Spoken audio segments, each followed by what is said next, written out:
Halo, selamat pagi. Saya berdoa untuk kalian semua. Sehat selalu, sukses, dan tercapai apa yang kalian cita-citakan. Kali ini kita akan membahas jurnal penyesuaian persediaan barang dagang dengan menggunakan metode harga pokok penjualan.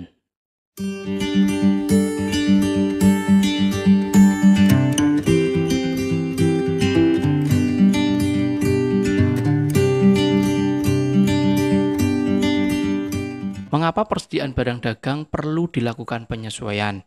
Karena pencatatan persediaan barang dagang menggunakan metode fisik, di mana saat membeli barang dagang dicatat pada akun pembelian, saat menjual barang dagang dicatat pada akun penjualan.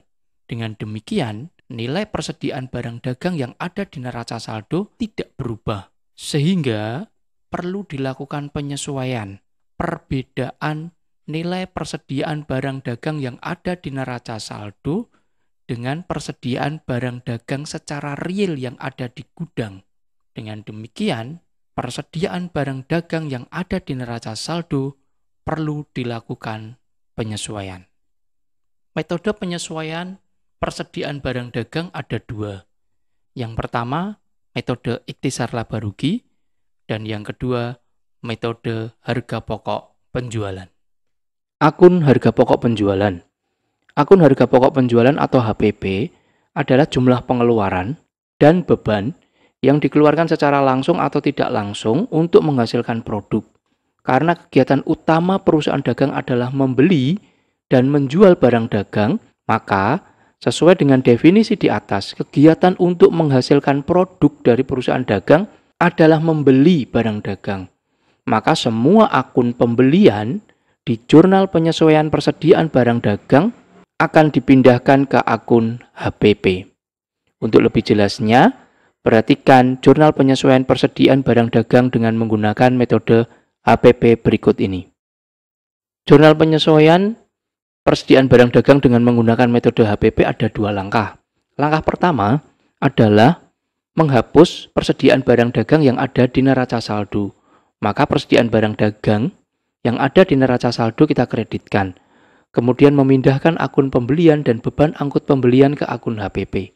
Di sisi debit ada akun HPP dengan nilai rupiah penjumlahan dari sisi kredit.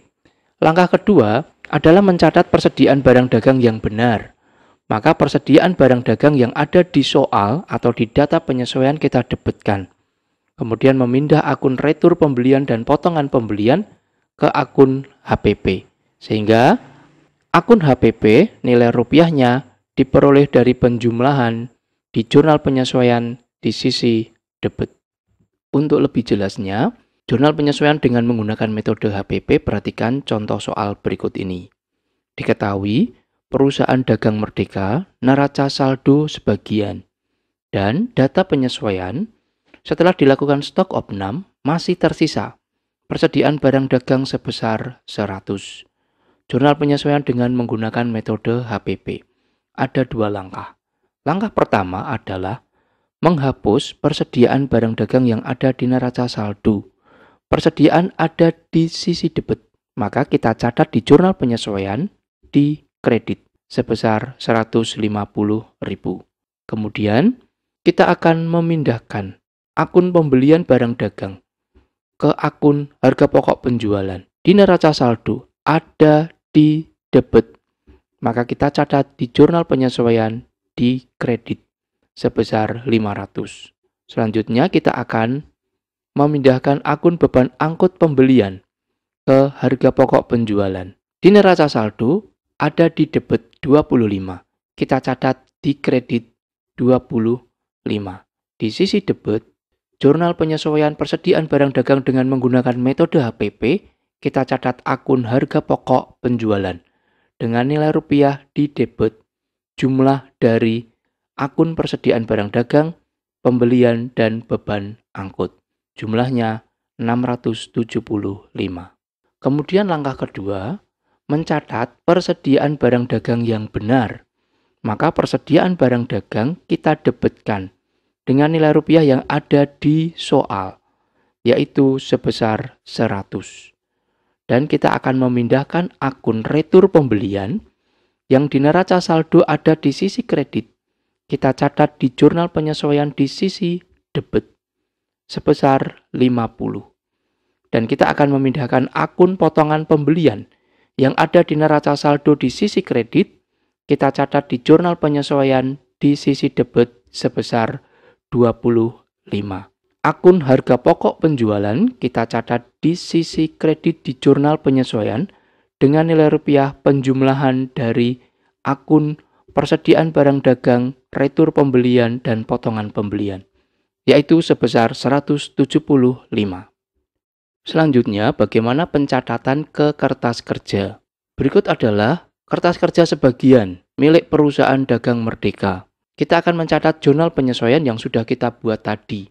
Dari langkah pertama, ada akun harga pokok penjualan di debit sebesar 675. Kita catat ke kertas kerja. Karena tidak ada akun harga pokok penjualan di neraca saldo sebagian ini, maka kita tambahkan akun harga pokok penjualan. Kita catat di jurnal penyesuaian kertas kerja di debit sebesar 675. Persediaan barang dagang yang ada di jurnal penyesuaian kita catat di kredit sebesar 150 di kertas kerja sebagian. Di jurnal penyesuaian ada akun pembelian dengan nilai rupiah di kredit.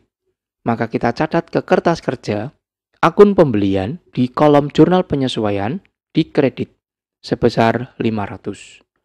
Dan akun beban angkut pembelian di jurnal penyesuaian di kredit 25 kita catat ke kertas kerja kolom jurnal penyesuaian di kredit sebesar 25.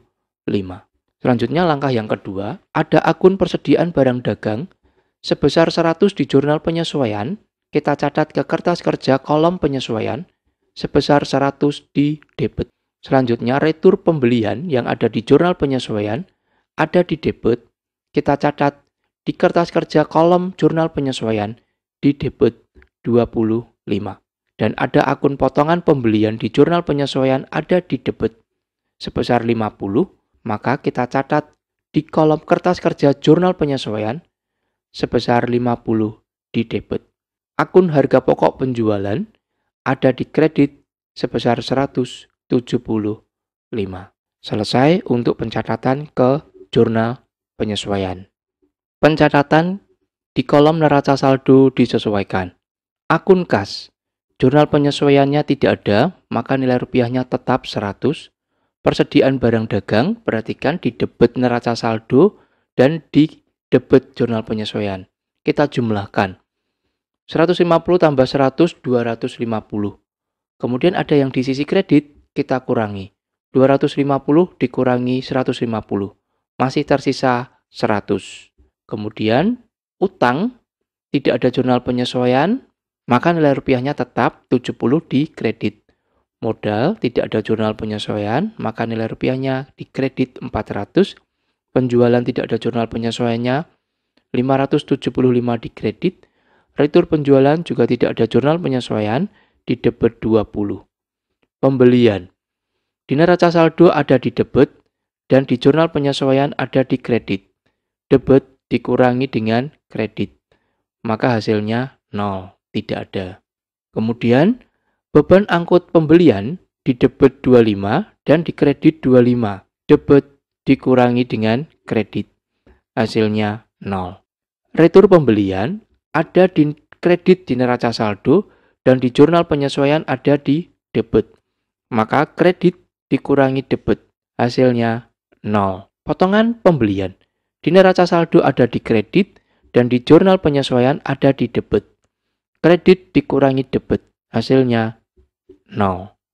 Untuk akun harga pokok penjualan, di jurnal penyesuaian ada debit 675 dan di kredit ada 175, debit dikurangi dengan kredit. Masih banyak di debit sebesar 500. Maka kita bisa melihat bahwa penyesuaian persediaan barang dagang dengan menggunakan metode HPP ada cirinya, yaitu harga pokok penjualan kita jumlahkan, sehingga jumlahnya pasti banyak di debit. Harga pokok penjualan akunnya ada di debit. Dan untuk akun pembelian, beban angkut pembelian, retur pembelian, dan potongan pembelian, semuanya memiliki nilai 0. Pencatatan ke kolom laba rugi adalah untuk akun-akun nominal. Perhatikan, akun pembelian semuanya bersaldo 0 dan harga pokok penjualan di debit. Nilai rupiahnya 500. Untuk akun neraca adalah akun-akun real yang terdiri dari harta, utang, dan modal. Baik, demikian pencatatan kertas kerja untuk penyesuaian persediaan barang dagang dengan menggunakan metode HPP. Terima kasih untuk perhatian kalian semua.